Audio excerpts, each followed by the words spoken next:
Hello everyone. I just got the very sad news that Steve Harley just died today, and I think we lost one of the most talented songwriters and performers of the 70s. And I'm going to tell you why. I also think he is one of the most underrated artists, at least in the environment where I grew up and living in the Netherlands. The main reason people might know or knew who he was the song Sebastian, because Sebastian was a big hit over here. And I loved Sebastian. I played that song when I first got my own guitar, and whenever I would play Sebastian, people would get into it because they'd recognize the gorgeous tune and melody of that song. As a matter of fact, I just got a message from a producer I worked with in the past, and the first thing he said was, "Wasn't it Sebastian you played in my office?" Of course, because Sebastian is a gorgeous song. The first time I really got into him was because of this film, Velvet Goldmine. Velvet Goldmine is a film by Todd Haynes, basically about the end of glam rock, centered around a main character played by Jonathan Rhys Davies. No, Rhys Meyers. Rhys Davies is someone else. Jonathan Rhys Meyers, who plays a somewhat David Bowie kind of character. Now, David Bowie did not lend the usage of his song to this film, but other major glam artists did. This Getting on this soundtrack was a competition between the best and the creme de la creme of glam rock artists. And there were 3 songs in there, written by Steve Harley. Now, there's actually the first 2 songs of his that are on here are cover songs. Jonathan Rhys Meyers playing Bowie. He played Sebastian in a festival on this show, and later on there is a beautiful cover of Tumbling Down near the end of the film, and at the end we hear the original track of Come Up and See Me, Make Me Smile. I especially fell in love with the way Tumbling Down is on here, so I started looking for records, and they were not hard to find. Steve Harley was somebody who sold a lot of albums in the 70s, and when you dive into the vinyl world, this is an album you might easily find, and I'd advise you to buy it. A couple of years ago, when I was studying film school, I was in London, and one of our teachers was a very firm, silent, non-emotional man, always with a firm, straight face. And we were watching at the BFI in London how do I say this? A masterclass by a filmmaker who was telling about the importance of sound. And somewhere near the end of his masterclass, he put this vinyl on and just sat down, and we listened to, I believe it was Sebastian, but it might even be Death Trip. And it was complete silent. Everybody was listening. And at the end of the song, my firm teacher said, "I should put that record on more often." And there was a glance of emotion in his face.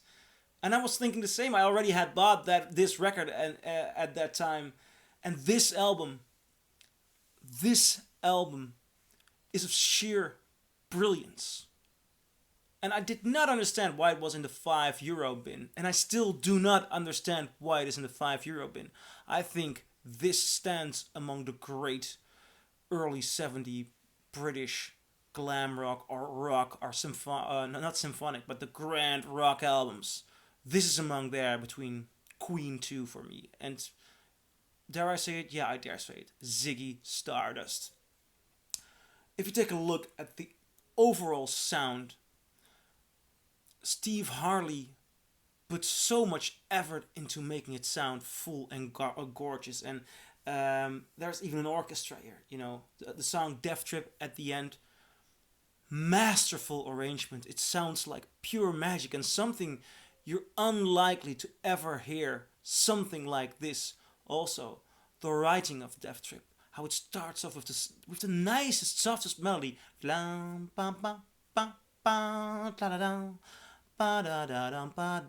then the voice of Steve Harley starts, and he can be so soft. Now we're on a Death Trip, and his soar voice, but with an incredible skill and so much high and basically so much conviction. It's as if an actor learned how to sing, but not in a perfect musical manner. There is a liveliness to his throat, an element of pain is in his voice, but with so much. I mean, his phrasing, the details, his pronunciation. It is incredible. I really believe this man was one of the greatest vocalists alive. And as a matter of fact, there are a lot of unknown facts about him appearing as a vocalist. You know, he is, for example, on this album, I, Robot by the Alan Parsons Project. He sings the voice. I mean, that's a compliment, right? Brilliant album. Even after his big 70s moment, he had another major #1 hit. Andrew Loyd Webber asked Steve Harley to be the Phantom in the Phantom of the Opera. Now, they recorded the single with Sarah Brightman, and that single became one of the ultimate musical hits. And I love that single. Harley does such an exquisite job playing the Phantom. He was an incredible actor. But, and that's the sad thing, they replaced him in the musical itself. And the reason was pretty simple.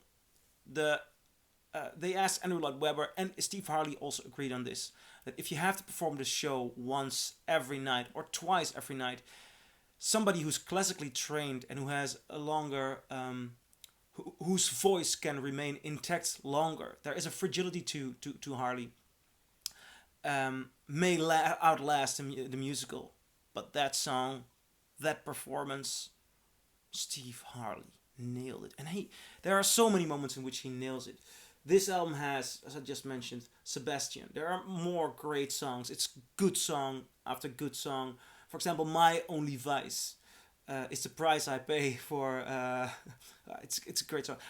Muriel the Actor, Chameleon's a very good song. And Death Trip is one of my all-time favorite epic songs. Death Trip is there amongst, how far can I go? Yeah, I think it's of the level of March of the Black Queen by Queen. It is there amongst MacArthur Park, Golden Slumbers, Carry That Weight, those brilliant epics. And he was, I believe, 21 or 22 at the time of recording this, writing it, singing it, playing on it. A master in his craft at a very early age. And I'm gonna go one step further. This is a masterpiece. His next album is also nothing less than a masterpiece.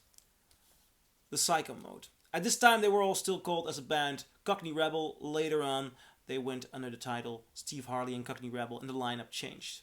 But these two albums, the Psychomode and the Human Menagerie, are incredible albums. Starting with Sweet Dreams, which is beautiful. Psychomode, gorgeous song. Mr. Soft, singular band, Ritz is good. Cavalier, there is a renaissance quality to this. This is sort of a glam rock renaissance album. Bed in the Corner, so good. Sling It, and then Tumbling Down, which I think is one of the most powerful emotional ballads ever recorded. Yeah, Tumbling Down is one of those songs which I would consider for my own funeral. That's not the end of it. Because they made more great albums. I have a lot of them. I'm not gonna show all of them. This one, for example, The Best Years of Our Life, is a very good one, with songs like Mr. Raffles. The Mad Mad Moonlight, Make Me Smile is on here. The title track, of course, The Best Years of Our Life, of Our Lives. I mean, very good album. Very, very good album with incredible songs. Though the first ones are masterpieces, but there is one more rare masterpiece that he made. And I already talked about this earlier this week by coincidence when I was talking about the top 50 best live albums ever. And I put this one very high in the list. Face to Face. Now, when I got into Steve Harley and Cockney Rebel through this film, the heydays of my Steve Harley and Cockney Rebel loving were when I found this first UK pressing at Waterloo Square in Amsterdam. I did not know anything of this record. I did not know about the sound. I did not know if it was a good performance. I just wanted to hear Steve Harley live. And it is a mesmerizing show. This man had such incredible powers. So incredibly good. Opening with a Beatles cover, Here Comes the Sun. Also, one of the last singles he released was also a Beatles cover, and he, about 1 or 2 years ago, I believe, and he nailed it again. And at an old age, he kept playing great music. Here Comes the Sun, very nice, personal rendition of the song. Then there's Love's a Prima Donna. After that, Mad Mad Moonlight. Red is a mean, mean color. Notice the melodies. I think it's just incredible that in such a short amount of time, he would be able to write such very good lyrics with gorgeous melodies, very inviting melodies. I'm at the point of comparing it to the Beatles. I mean, it's incredible how much great melodies came out of the Beatles in a short amount of time. Well, Steve Harley does not have Beatles status, which I find very sad, and I do not fully understand why we are not recognizing his incredible, skillful writing more, and why not more of these songs are covered by other artists. But sometimes history can be unexplainable. Side 2, Sweet Dreams, finally a card game, Psychomode, If This Is Love, Give Me More, which has a very nice punch in the vocal. I mean, he sings his heart out on this record, The Best Years of Our Lives. Mr. Soft, Sebastian, Seeking a Love, then going to Tumbling Down. And when I heard this version of Tumbling Down and what it does to the audience, it makes them mad while they sing along with the last lines. Oh dear, look what they've done to the blues, blues, blues. And it goes on, and it's like the audience is singing their heart out as well. It's such bonding. And the time he takes to create an atmosphere on both Tumbling Down and also on Sebastian, how these synthesizers develop and how slowly melodies start to build and you get drawn into it. This man was an incredible performer. And he kept on being an incredible performer. I bought this DVD, which was recorded, I believe, in the 80s. It's a beautiful show. I seen him live here in Amsterdam. This is the ticket by coincidence. I kept it in 2017, and he was anything as mesmerizing as I hoped it would be. It was an audience of about 500 or 600 people, but these 500 or 600 people had one hell of an evening, and it's one of the best shows that I attended. He released more great live albums like Stripped to the Bare Bone, which he recorded in a jazz bar in London, and there was a beautiful a beautiful show which was recorded on a rather crappy DVD, but the audio quality is very good of it, in which he plays the first 2 albums with an orchestra. Now, it's as if these songs were composed for an orchestra. Gorgeous, gorgeous, gorgeous. And he was a brilliant performer until the very last years. Steve Harley, he will be missed. So, please leave a comment below if you've got your own Steve Harley stories to share. And I'd like to see you in other, more cheerful videos. Bye.